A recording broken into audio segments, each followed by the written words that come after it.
Tokyo, an airport. A man steps up to the immigration desk and slides his passport across the counter. The officer flips it open and stops.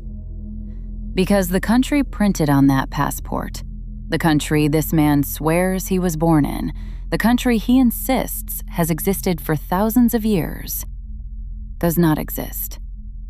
Not on any map, not anywhere on Earth. They lock him in a guarded hotel room. 2 officers at the door, 6th floor, window sealed. By morning, he's gone. The man, the passport, every document vanished from a sealed room.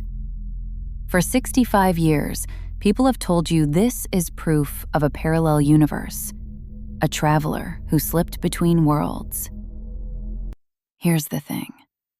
Every single piece of that story is a lie.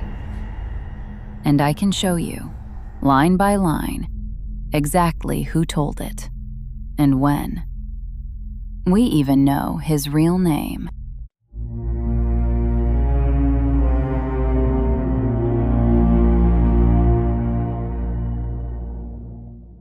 So you've probably heard this one before. The man from Taured. It lives in every creepypasta thread, every top 10 unexplained video. And almost all of those videos end the same way, with a shrug. We may never know. We do know. That's the difference. Because in the last few years, a handful of strangers on the internet, people who had never met, quietly did something nobody had done in half a century. They dug up the original documents. The real ones. A British government transcript from 1960. A Canadian newspaper headline. Declassified CIA radio bulletins. A Japanese newspaper from 1960. And a memoir written by the actual Tokyo police officer who worked his case. Put those side by side, and the interdimensional traveler collapses into something way more human, and honestly, way more interesting. A con man. A real, flesh and blood forger who invented an entire country, a flag, a capital, a language, all by himself, and got caught. And here's the part that makes my skin crawl a little. This isn't an old story we're dusting off. Because just last year, October 2025, somebody took this exact legend, ran it through an AI, and brought it back to life. New airport, new name, millions of views. And almost everyone fell for it again. So this isn't a video about whether a man came from another dimension. It's a video about how a lie gets built, brick by brick, typo by typo, over 65 years, and why, in 2025, it's easier to build than ever. Let's start with what actually happened. The real version. The one nobody put on a thumbnail. His name was John Allen Kuchar Zegrus. And he was not a mystery. He was a problem the police already had a file on. The real date isn't 1954, by the way. That's the first lie, and we'll get to who told it. The real date is October 1959. Zegrus flew into Japan from Taiwan, and he didn't arrive alone. He came with his wife, a Korean woman. He told officials he was an American, naturalized Ethiopian, working for the CIA under Colonel Nasser. None of it was true. He'd made the whole identity himself. The passport, the driver's license, a checkbook. An entire nation that existed only on paper he printed. For a while, unbelievably, it worked. This man had been, and this is the British Parliament's own phrase, round the world on this passport, without hindrance. But Japan was stricter, and then he made his mistake. He tried to cash forged checks, one of them at the Tokyo office of Chase Manhattan Bank. That was it. January 1960, they arrested him. Not for being from another dimension, for fraud. On August 10th, 1960, the Tokyo District Court found him guilty. Illegal entry, fraud, 1 year. And what he did next is the detail the legend erased completely. When they read the sentence, Zegrus pulled out a shard of glass he'd hidden in his mouth and tried to cut himself open right there in the courtroom. He survived. He was patched up. And then, because this man never stopped performing, he tried to appeal, arguing the verdict was invalid because he'd been hauled to the hospital and wasn't present for it. It didn't work. Eventually, he was deported to Hong Kong, his wife sent to South Korea. And here's the honest part. After Hong Kong, the record just stops. Nobody knows what became of him. He'd be over 100 years old today, so realistically, he died decades ago. But that's me doing the math, not a document. The trail genuinely goes cold. So if the man was real, where did the impossible country come from? This is my favorite part, because the answer is the least mysterious thing in the world. Bad handwriting. Watch the word change.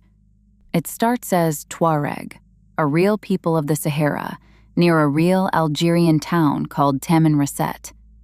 That's almost certainly what Zegrus was riffing on. Then, July 29, 1960, a British member of parliament named Robert Matthew, not a prime minister, just an MP for Honiton, brings up the case in the House of Commons, arguing passports are useless security. The official transcript spells it Tuared. Strike one.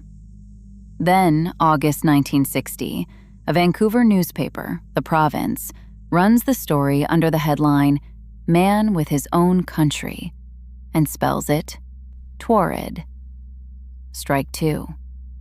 Then, 1981, two authors, Colin Wilson and John Grant, drop it into a book of strange events, and it lands as Taured. That's the spelling that stuck.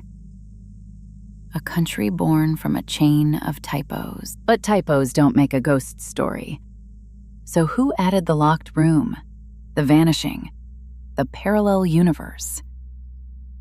That came later, layered on top, mostly by a French occult writer named Jacques Bergier in the 1970s, who moved the date back to 1954 and added the hotel. Then the internet did what the internet does. Every retelling added a detail. The vanishing, the sixth floor, the sealed window, the guards.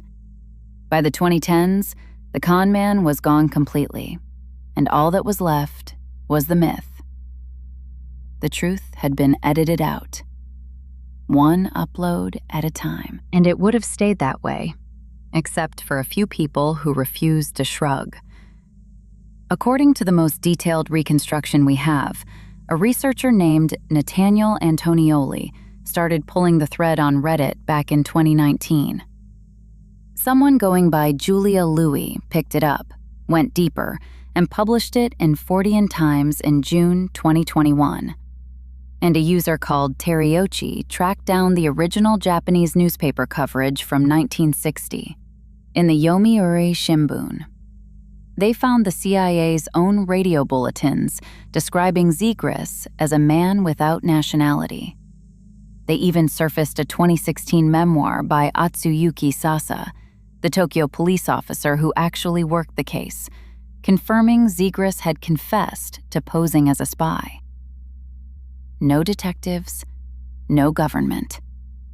Just curious people and old paper. So you'd think that's the end. Case closed, legend buried. Except it isn't. October 2025. A new video goes viral. A woman at JFK Airport in New York, holding a passport from a country that doesn't exist. This time called Torenza. She vanishes. Sound familiar? It was fake. Of course it was fake. Fact-checkers traced the footage to an old American reality show called Airline from the mid-2000s. A real woman, a real flight, completely unrelated, with an AI-generated voiceover stitched on top to make it sound like a mystery. Same legend, new face, new technology. And that's the thing I can't shake. The man from Taured was a lie a forger told in 1959. It got rebuilt by a typo, then by an occultist, then by the internet, and now by an AI. Same story, 65 years, refusing to die. The tools just keep getting better at telling it. So no, there was no man from another dimension. There was John Zegrus, a forger, a fantasist, a guy with a shard of glass in his mouth and an entire fake nation in his pocket. Real, human, and gone. But the legend he accidentally started, that's the part that actually travels between worlds. Out of one newspaper, into a book, into a forum, into your feed, into an AI. Still moving. If this is the kind of story you want more of, the real one underneath the creepypasta, that's the whole point of this channel. Subscribe and tell me in the comments, what's a mystery you grew up believing that turned out to have a paper trail this clean? I read them. I might do yours next.